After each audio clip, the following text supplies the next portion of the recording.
This is a book review on Think Like a Monk. I read it last year and I read it again because I find it very absorbing and I picked up a lot of points from this book which I have applied in my life. You must have all heard about Jay Shetty. He is a British Indian author, former monk and a motivational speaker, and has a significant online presence with almost millions of followers across various social media platforms. So he was a former monk, now he's basically a speaker.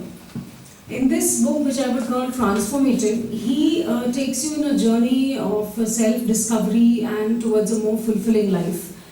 And he does talk about his anecdotes or teachings of a monk, but he's crafted them for us, for individuals who are dealing with the challenges of the modern world. The central theme of this book is purpose, dharma. So, I love the way you talked about dharma. It is basically, as you said, dakshata, and dharma is your passion, what you really want to do, what you really love to do. And you should protect your dharma and go above your dharma, that is stretch your dharma, go out of the comfort zone. If anybody has read the Andre Agassi autobiography, he dropped a bombshell in the world when he said that, the former world #1 tennis player, 8 times Grand Slam winner, gold medalist, he said in his autobiography that he hated tennis. He was pushed by his father.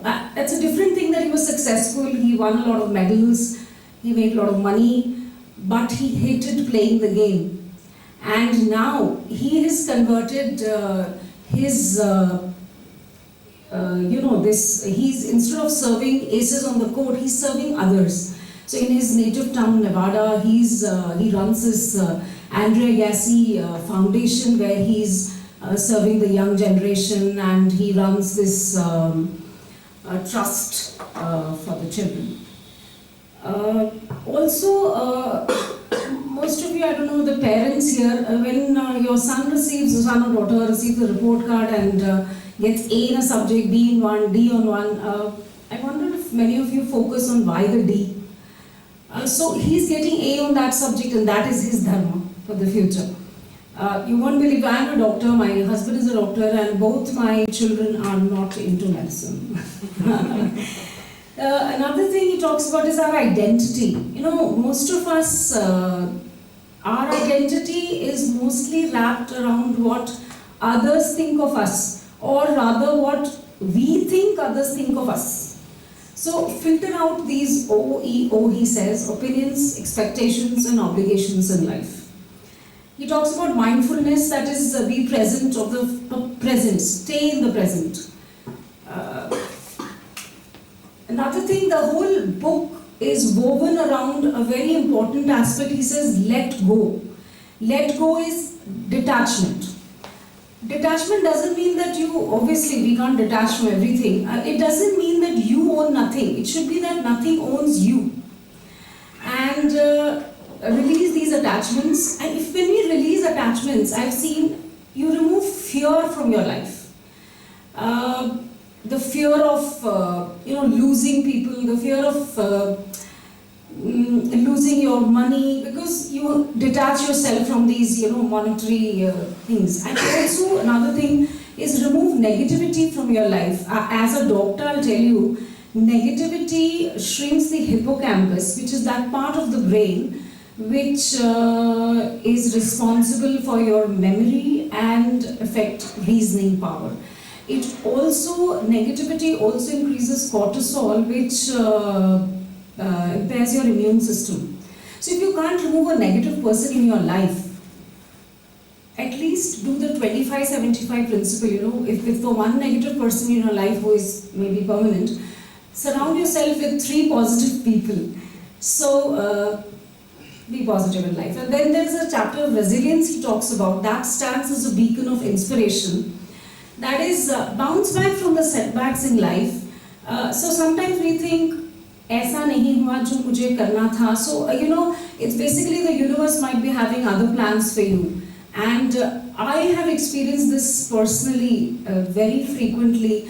If I feel, "Arey, ye aisa nahi gaya," but then I realize that that case, I'm talking about my profession, I was glad that I didn't take that case because it turned out complicated. Because when we don't take cases, or when we, the patient bounces back from us to another way, I do follow up that patient. And I have seen in my personal life, I was glad that patient did not, I did not operate on that patient. So it's not necessary that when you lose something, it is because the universe had some other plans for you. Then there is, he talks about routine, and I love talking about this because, I don't know, aaj ki generation is like, even my own children, nobody goes to bed before 12 and 1, and it's old-fashioned to go to bed by 9 or 10. And I'm sure you guys must be knowing that 75% of the human growth hormone is released between 10 p.m. to 12 midnight. So I'm an early sleeper since childhood, and I still go to bed by 10. And my husband is like, even my friends are like, "Ye to sone wali hai thodi der mein na party." So, anyways, gratitude is another thing he says. You should be grateful in life for what all you have. It hardly takes a minute or lesser than that. Get up in the morning, toss yourself in bed, and just be grateful to God that you're alive.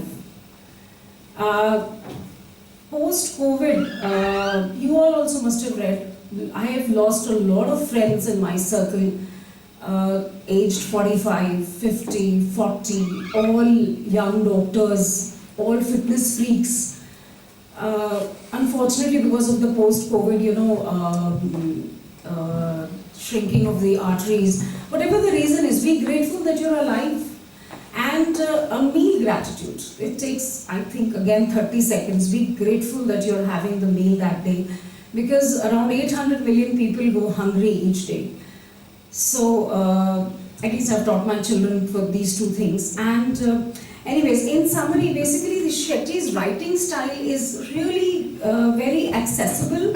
It is a valuable tool for all ages.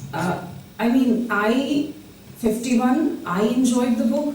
My son, 24, he loved the book. So it is for all ages. It takes you on your own journey of self-discovery and mindfulness. Highly recommended. Thank you.